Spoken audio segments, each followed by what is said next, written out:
Not everybody is cut out for the life of a gangster. The money, the drugs, and the violence that comes along with them, it's not a pretty scene, despite what the movies and music might tell you. This is the lesson Carl C.J. Johnson learned all too well. He left the hood, overwhelmed and afraid of what might become of him if he were to remain circling the vortex of the thug life. But when his mother was killed, an innocent victim caught in the crossfire of gang violence, he was sucked back in. And this time, the pull of the vortex was stronger. In no time flat, CJ's involved with dirty cops. He's running drive-by shootings and executing the targets of high-paying, government-connected bigwigs. Carl Johnson, whether he liked it or not, was right back where he started. This is the story of Grand Theft Auto San Andreas. Oh shit, here we go again. And Grand Theft Auto San Andreas is exactly what we'll be talking about today.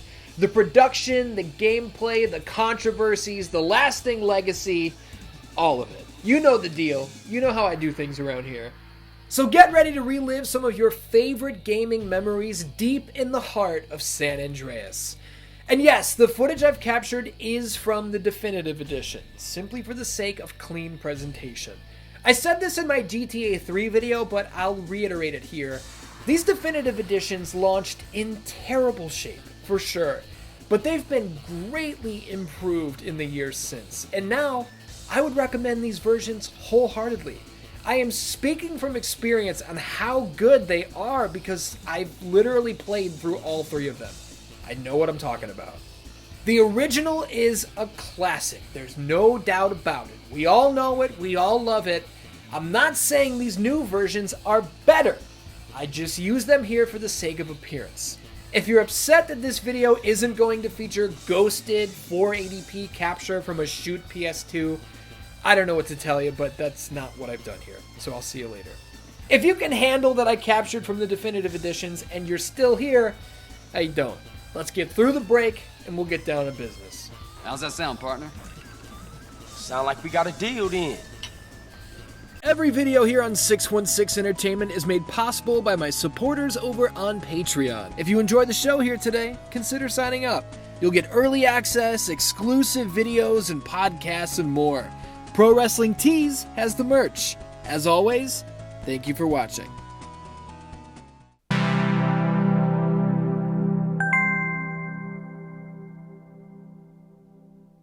The success of 2001's Grand Theft Auto 3 took developer Rockstar North and parent company Take-Two Interactive by surprise. They knew they had something special with GTA 3, but the level of massive mainstream success the game garnered was not on the first print of their internal bingo card. Immediately after the release of the third installment, development began on the next entry in the franchise, Vice City. Bigger, better, and bolder in every way, Vice City was somehow created from stem to stern and shipped to retailers inside of 1 year. Think about that in today's landscape, where the time between AAA sequels is averaging, you know what, that's another conversation for another time. Vice City was another blockbuster, but with such a short amount of time to work, it did not reach the heights Rockstar were shooting for in terms of innovation. Yes, we can now purchase property, and we had motorcycles and flying vehicles, but internally these were looked at as incremental steps forward. They weren't big enough. I mean, I loved these additions, I'm sure you did too, but we're not the ones making the games. The developers, those in the trenches, wanted more. With this next game, we were going to get more innovation because they were going to get more time to create.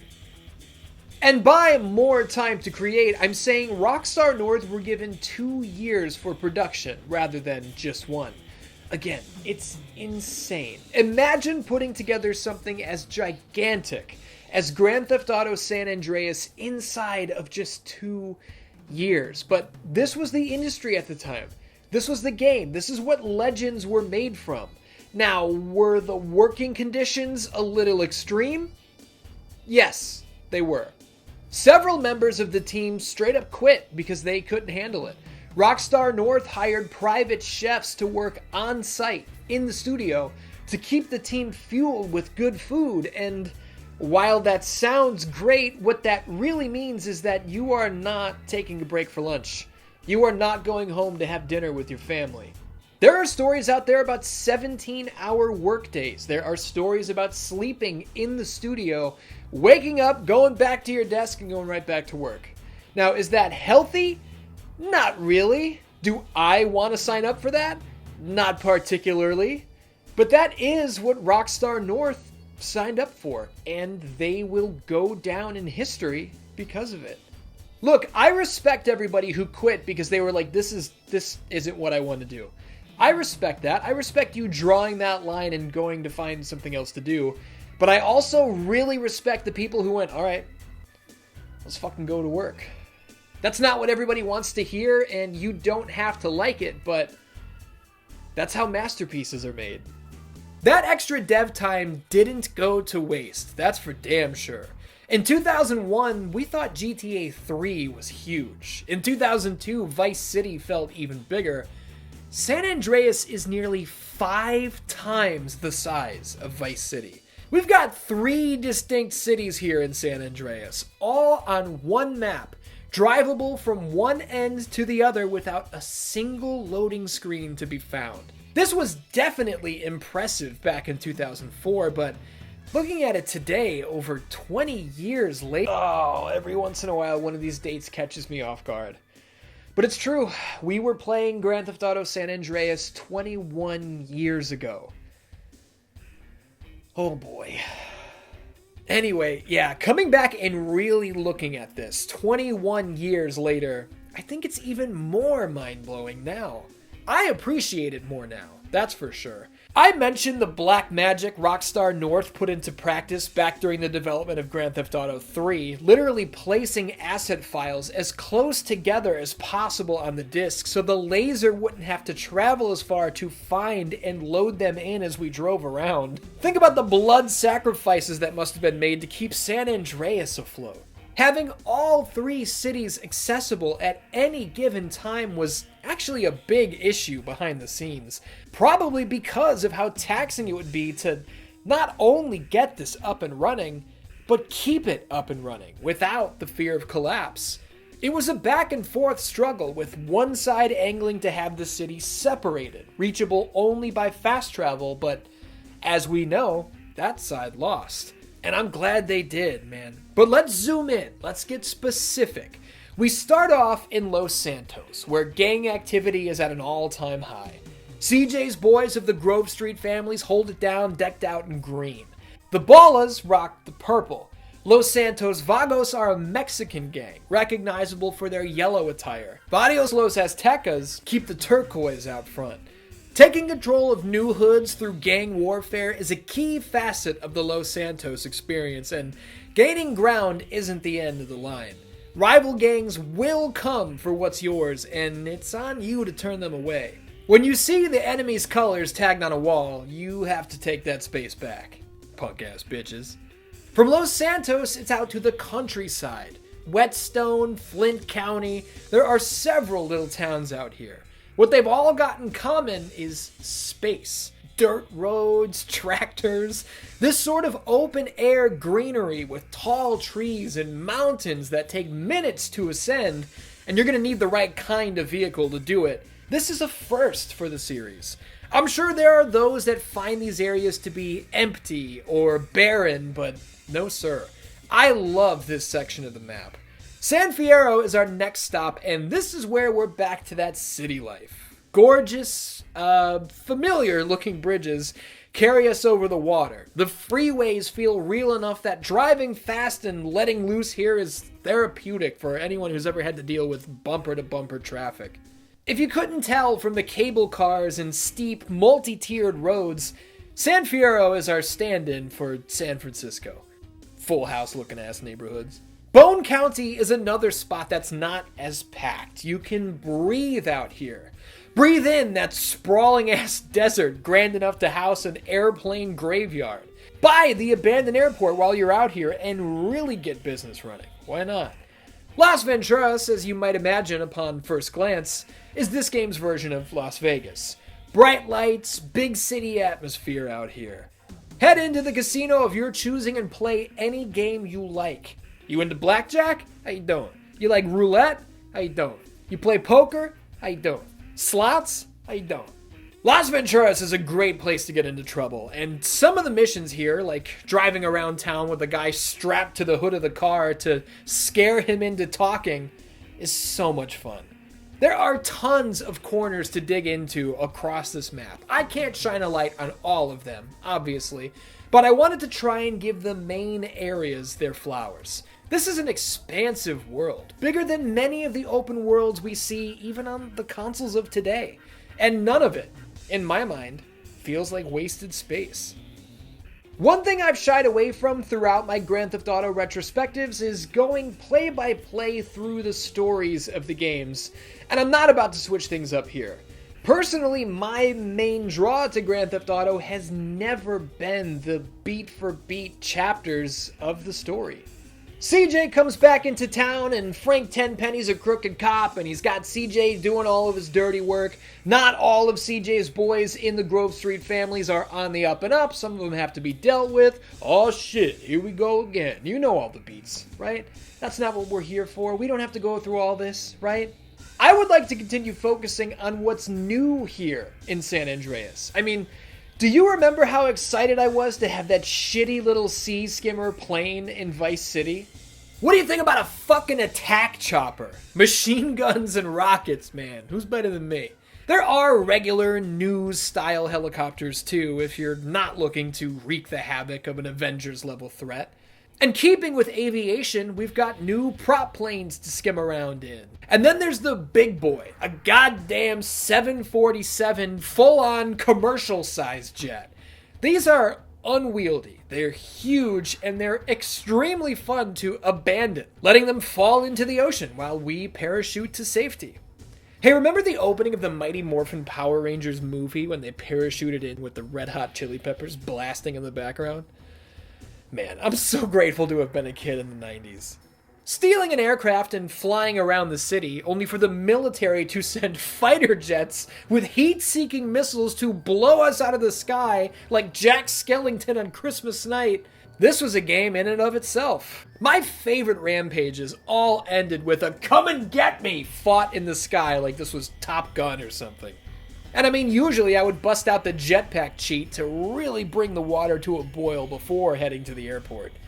What a nuisance I was on these digital cops and civilians, man. This was supervillain shit, I know that. And if you want a fighter jet of your own, you can have one. They're called Hydras. There, do your worst. Did I enjoy running these farmers over and squirting the viscera of their shredded bodies out the back of this hay baler? Yes, I did. I mean, I think this is a hay baler. I don't know what this thing is. It might as well be a human juicer when I'm behind the wheel. Swimming has finally been added to Grand Theft Auto, and not only can we kick around up top, you better believe we're diving down into the depths. There's some weird, wild stuff down here, man. Keep your eyes peeled. Or just get out of the water. What are you, a fucking fish? Don't try and steal anyone's boat, though. There are no rules or laws out here on the water in San Andreas. This is from a Twitch stream I did the other week. Yo. Whoa, dude. What in tarnation? What the fuck? What the fuck? What the? Hold on, yo. Chill out, man. Hold on. Whoa! If splashing around the sea isn't really the move for you, maybe you should look into the new stealth system. Sneak up behind people and get rid of them in brutal fashion. Rockstar North implemented stealth late in the development cycle, and this was a manhunt insert. Like, hey, we're doing this on the other game, we should do it here too. And it helps that the entire manhunt team, halfway through production on San Andreas, came over to assist in pushing it over the finish line. One new feature I haven't touched on yet, which is funny because it is inarguably the biggest addition to the franchise yet up to this point, are the RPG elements. Maybe you've noticed that CJ has changed outfits and appearances several times throughout the footage you've seen. I did that. I changed his outfits. And you know what? Anyone with any fashion sense could probably tell that I was the one choosing his clothing. Look at me. I don't know what the fuck I'm doing. I wore this exact outfit in 2017 during the history of SmackDown. Giving me the keys to a cool black guy's wardrobe is like hiring Jeff Hardy to be your safety advisor. You're not gonna get good advice. I am not the man for that job. The ability to drive up to a store, obviously in a legally acquired and legitimately licensed vehicle, being able to walk inside and shop for new pants and shirts and hats and watches. I don't know about you, but I was dying for this type of customization to come to Grand Theft Auto. Yeah, Vice City allowed for different suits here and there, but this is a whole nother level. Head to the barber shop and get a new look up top. Why blonde cornrows? I don't know, man. I think my mindset was like, CJ's working with bigger players now. He's in a bigger city. Maybe he's getting high on his own supply. Maybe he's a little full of his own shit, you know? This jacket was expensive. I was adding a little garnish, some extra spice to his character, visual embellishment of my own design. And that, at its core, is exactly what Rockstar were hoping for. By handing CJ over to us in full, his closet full of clothing, his garage full of cars, his very body to shape to our desired specifications, they wanted us to feel as though we were a part of the story. I've never in my life run a CJ that wasn't in ridiculous physical condition. You can have a big fat fuck CJ if you want. Take him to fast food joints and don't have him run around a whole lot. You can do that. Or you can take him to the gym. Have him bust his ass and get ripped like Bobby Lashley. Look, I don't want my CJ in the game to be a big fat fuck. I can do that in real life. I have done it for long enough. Right now, I am down 56 pounds, how you doing, and I feel pretty good. I'm never going to look like Bobby Lashley, obviously, because my shoulders aren't wide enough. But I also don't have to look like fat fuck CJ. That's my point here. You know what's really funny is that super late in the game, the QA testers actually discovered that getting too fat can actually break the game. There are jumps CJ needs to make in certain story missions. There are fences he needs to climb. And there was a point where you could get literally too fat to hit the spots properly. That is so funny, dude. We can hit different gyms around the map and learn new forms of hand-to-hand combat. There are, of course, new weapons to blast off with, each of which comes with their own skill meter that affects your accuracy. Even driving has been adjusted.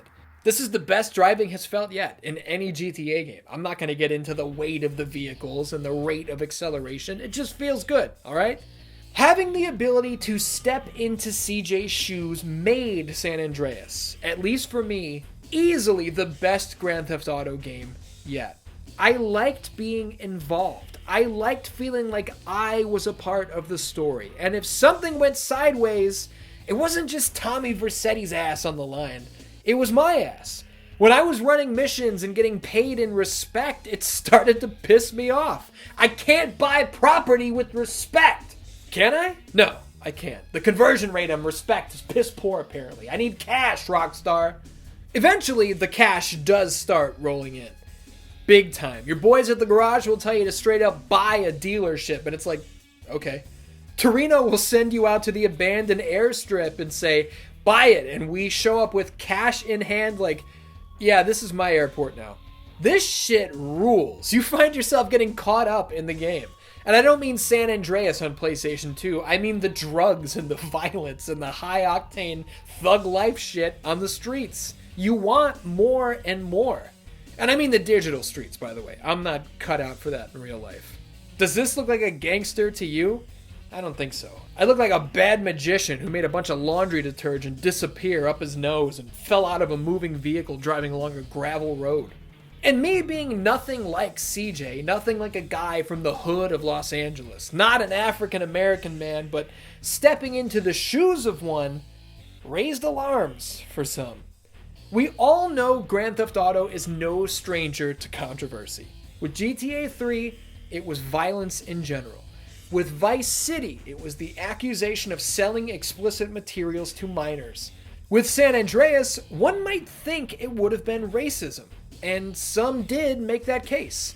The case of, why does the first black protagonist have to be a thug? Or, is this what black people are to you? That sort of thing.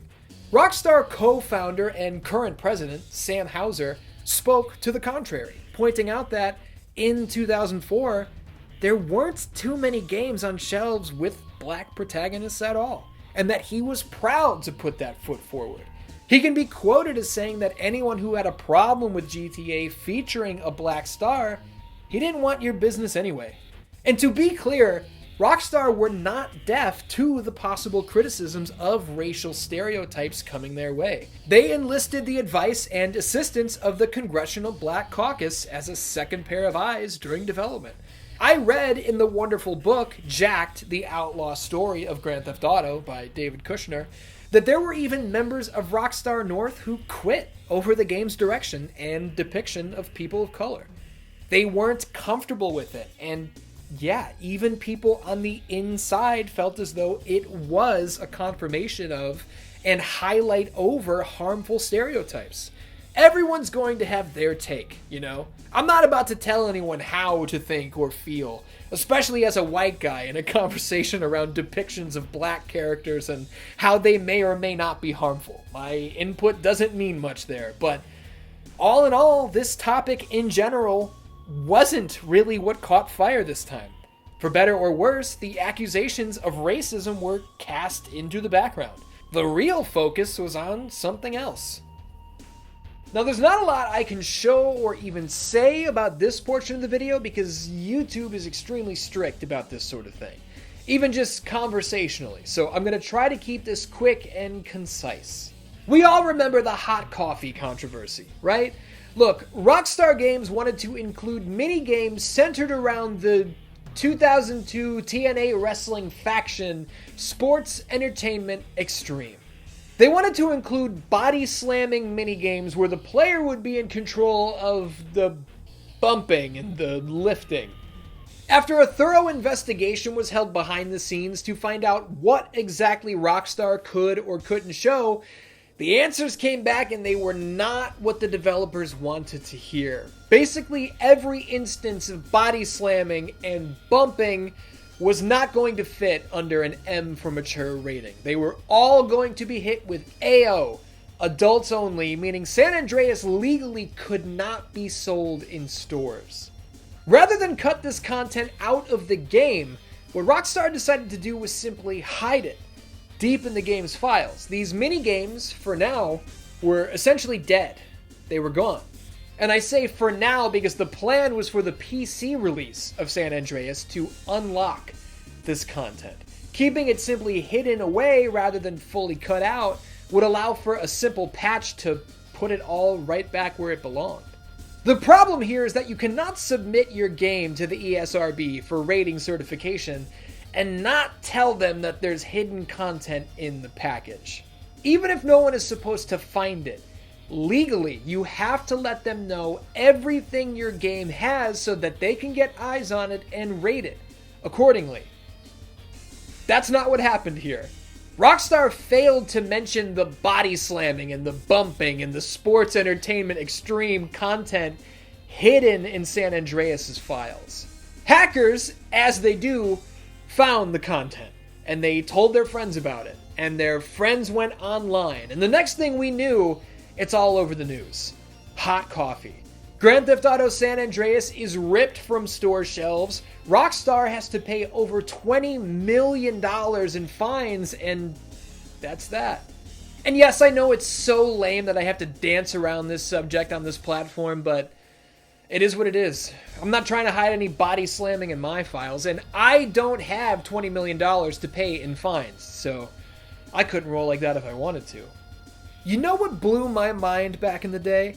Walking into the little 7-Eleven and seeing the arcade cabinets. Strolling over to them and finding out that they were fully operational was insane. Robbing people's houses while they slept, having to be careful as to not make too much noise, was hilarious. This is Grand Theft Auto. I'm so used to just going guns blazing at a moment's notice that tiptoeing down a hallway like Sylvester is just undeniably funny. I really hate flying the RC aircrafts, though. This mission where we're piloting this little remote-controlled plane and taking out targets, this shit sucks. I don't know how much coverage you guys are expecting regarding the 2-player mode, and I don't mean to disappoint both of you who actually enjoyed this, but I have nothing to say, really. This was kind of cool to check out for a minute. My friends and I were like, whoa, 2 players in Grand Theft Auto? But we all sort of agreed that it sucked, and we would much rather do what we had been doing for years. Passing the controller back and forth while taking turns raising hell and going on rampages. I promised just a few minutes ago not to go play by play with the story of San Andreas. And I'm not going to, I swear. But I do feel there is a worthwhile conversation to be had regarding Rockstar's storytelling habits and abilities here in 2004. I'm gonna lead with my big message here, rather than skirt around it and then eventually drop it like a bombshell. I don't really give a fuck about the story in San Andreas, or GTA 3, or Vice City. There's cool shit happening, absolutely. I like meeting these wild characters in public shithouses and crazy multi-million-dollar mansions and hearing whatever sort of bizarre directions they're screaming at me. Yeah. When a GTA mission from this era concludes with a high spot involving burying the foreman at a construction site alive in a grave full of cement while he's locked in a porta potty, that's high-class entertainment. But Grand Theft Auto's stories, even through San Andreas, for me, they're just moments. And sometimes the really cool, interesting, fun moments are spread way too far apart. CJ's relationship with his boys of the Grove Street family, I mean, they barely get along. Several of them don't even treat CJ like a friend. I'm supposed to have my jaw on the floor when I find out that some of them are traitors? Am I supposed to be upset when I've got to kill one of them? I don't think so. I don't care.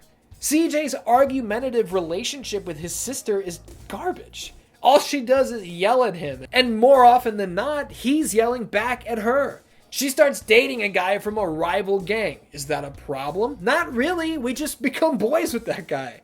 Officer Tenpenny, voiced by the immortal Samuel L. Jackson. He's awesome to have here. He's maybe the one character I was actually attached to and cared about and wanted to take him down with my bare hands. But these other threads, they're just spacers between the fun stuff that I would rather be doing. Am I crazy here? Am I alone? Were you guys really hanging on every word that Zero had to say about his interest in electronics and RC vehicles? Were you really dying to hear the truth share more hippy-dippy bullshit or Jizzy B to... Actually, you know what? Shout out to Jizzy B. Rest in peace, Charlie Murphy. What I'm getting at here is that everything being bigger in San Andreas, there being more of everything here in San Andreas, I feel like it just puts more space between the cool, memorable, fun moments of this game. Here's a funny story for you. I was 13 when San Andreas came out, going on 14. I got this game for Christmas the same year I got the Viva La Bam DVDs. Let me tell you, that was a hell of a year for a little idiot like myself. The funny story comes into play in several places. First of all, I didn't realize until now, I never beat San Andreas. I never really even came all that close back in the day. I saw the whole map. I had seen every corner of all of the cities, but that was because I stole jets and flew around. There were so many moments here in my modern playthrough that made me go, oh, hell yeah, I remember this. And I think that there were an equal amount that made me realize, oh, I'm seeing this for the first time. There's no way I knew that Catalina here was the woman from Grand Theft Auto 3. There's no way I realized that as an idiot kid. Seeing the man himself, geez, this moment will never get old. Hearing how annoying and nasty Catalina was to him, even when they first met though, it does make me feel like Claude is an idiot for getting wrapped up with her in the first place. And look, let me just be extremely clear before anyone leaves a comment saying, how could you not love the story? I'm not saying I don't like it. It's just, look at this. Carl Johnson might as well be named James Bond. Diving through underwater caves, evading the eyes of nearby boats and spotlights, infiltrating a barge and slitting throats, gunfight city, final showdown with a katana-carrying samurai, shooting down incoming SWAT choppers with a rocket launcher atop a desert mountain, flying down the highway on a motorcycle matching the speed of a semi while our boy jumps from the bike into the truck to steal it. And don't get me started on Vertical Bird. We've already talked about fighter jets. Please. It's just so funny to me, man. CJ's a normal dude from the hood, and we're out here on some Pierce Brosnan shit. It's amazing. It's just amazing. These are the memorable moments. Not these. And there's just too much of this. That's all.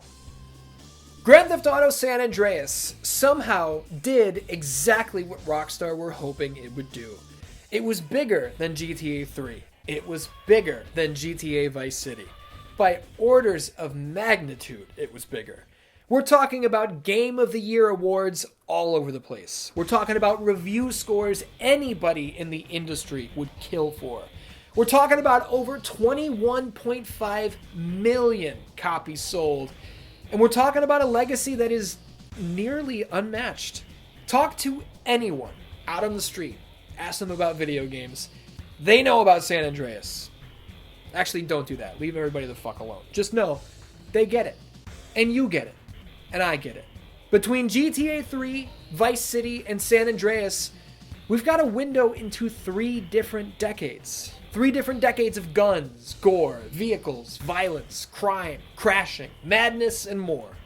In just 4 years' time, Rockstar delivered to us 3 of the most memorable video games ever made. And somehow, in the years to come, Grand Theft Auto would go on to become even bigger, in every sense of the word. A retrospective on GTA 4 is coming, but that's another conversation for another time. And now, for no discernible reason whatsoever, I leave you with a compilation of carnage.